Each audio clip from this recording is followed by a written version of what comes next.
नागराज, तिलक कीजिए।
सीमंतिनी!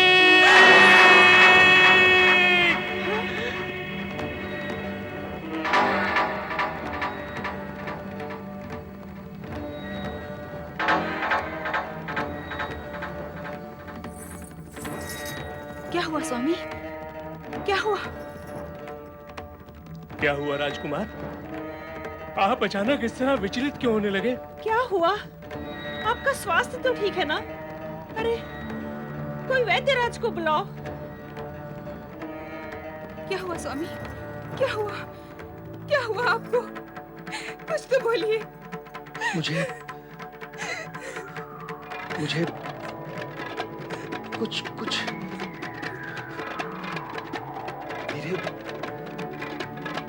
धीरे धीरे स्मरण हो रहा है। मुझे अब स्मरण हो रहा है। क्या स्मरण हो रहा है आपको राजकुमार? अतीत की सारी घटनाएं चित्र के समान मेरे सामने प्रकट हो रही हैं।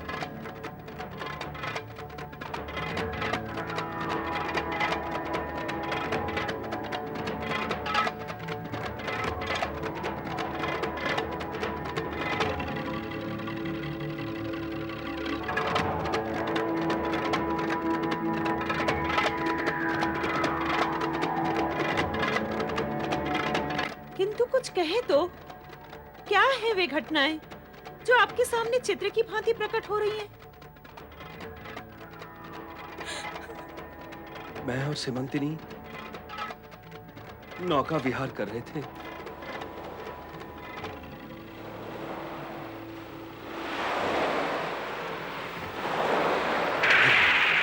फिर एक भयंकर तूफान आया। नाव उलट गई। हम दोनों ने एक दूसरे का हाथ थामने का बहुत प्रयत्न भी किया, पर कुछ नहीं हुआ। हम दोनों अलग हो गए। भाग्य के थपेड़े खाता हुआ मैं यहां नागलोक तक आ पहुंचा, पर उस बेचारी सीमंतिनी को तो वहां वैधव्य का आरोप सहन करना पड़ रहा होगा ना। सीमंतिनी? कौन सीमंतिनी? मेरी पत्नी सीमंतिनी।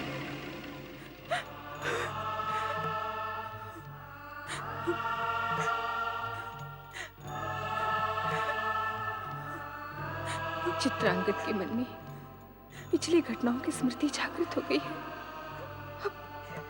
अब मेरे भविष्य का क्या होगा? क्या होगा? नहीं, मुझे चित्रांगद से कोई अलग नहीं कर सकता।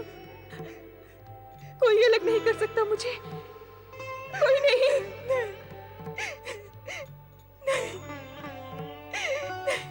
भोलेनाथ, मैं आपकी शरण में आ रही हूँ। हे प्रभु नागेश्वर, आपकी कृपा प्राप्त कर लेने के पश्चात भी मैं अपने इच्छित पुरुष के प्रेम से वंचित होती जा रही हूँ।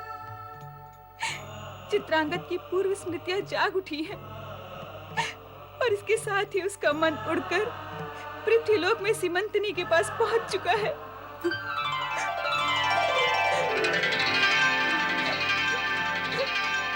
नागकन्या मणिभद्रा, लगता है तुमने मुझे पहचाना नहीं। नागकन्या, मैं शिव संगिनी पार्वती हूँ और भगवान शिव की इच्छा से ही यहाँ प्रकट हुई हूँ। प्रणाम माता। आपने मेरी प्रार्थना भी अवश्य सुन ली होगी माता। चित्रांगद की पूर्व स्मृतियां जागृत होने से भगवान शिव की कृपा मेरे लिए व्यर्थ होकर रह गई है। यह भ्रम है तुम्हारा।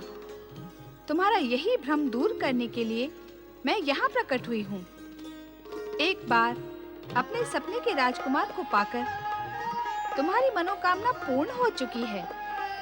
नागलोक में मानव चिरकाल तक नहीं रह सकता, उसे एक न एक दिन तो जाना ही होता है।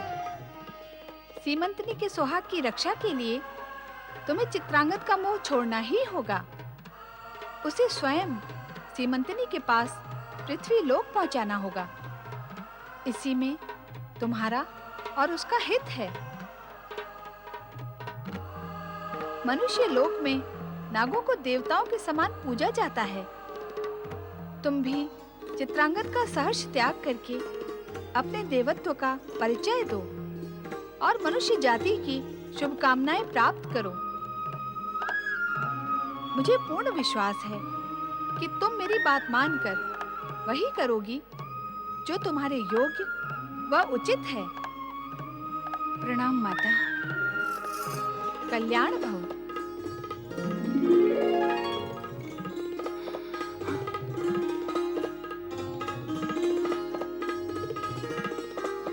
आपने सत्य कहा माता। मुझे वही करना होगा जो मेरे लिए योग्य एवं उचित है। ओम नमः शिवाय।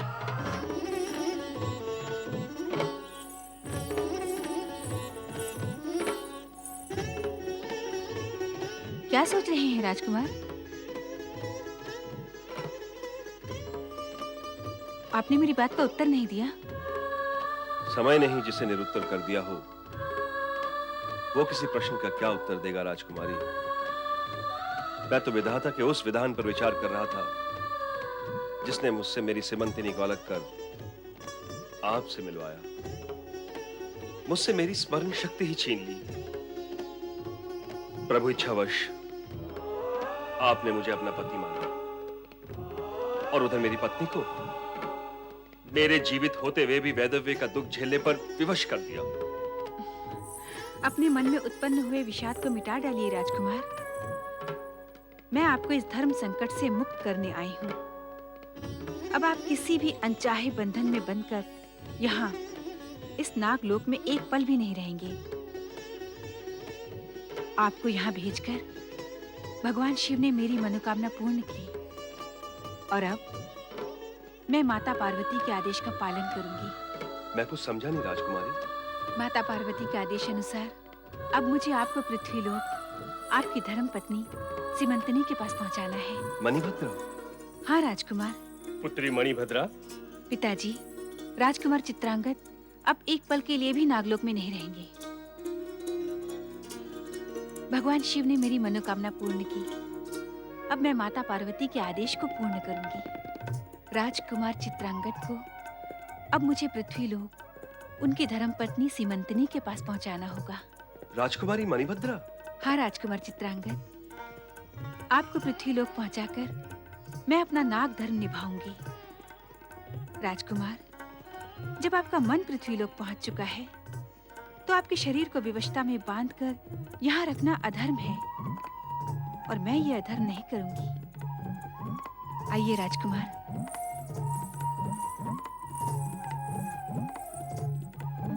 ओम पार्वती पतये नमो नमः।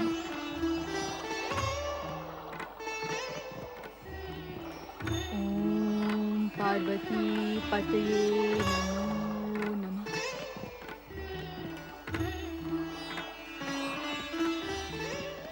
हे माता पार्वती, मुझ पर दया करो, अपना वचन पूरा करो माँ। मेरा सुहाग मुझे लौटा दो, मेरे स्वामी को मुझे लौटा दो माँ। तुम तो सबकी मनोकामना पूर्ण करती हो, फिर इस दुखियारी के भाग्य में ये दुख क्यों माँ, क्यों? ओम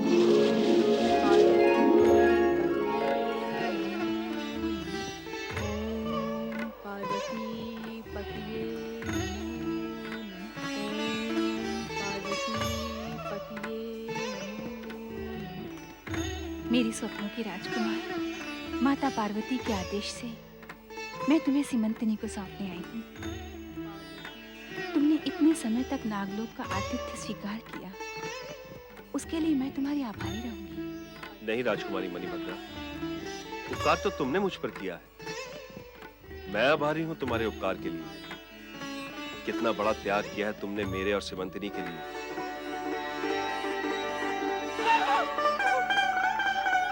स्वामी,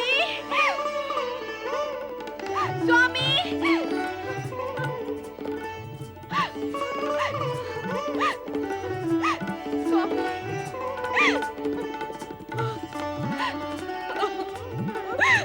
स्वामी आप आ गए।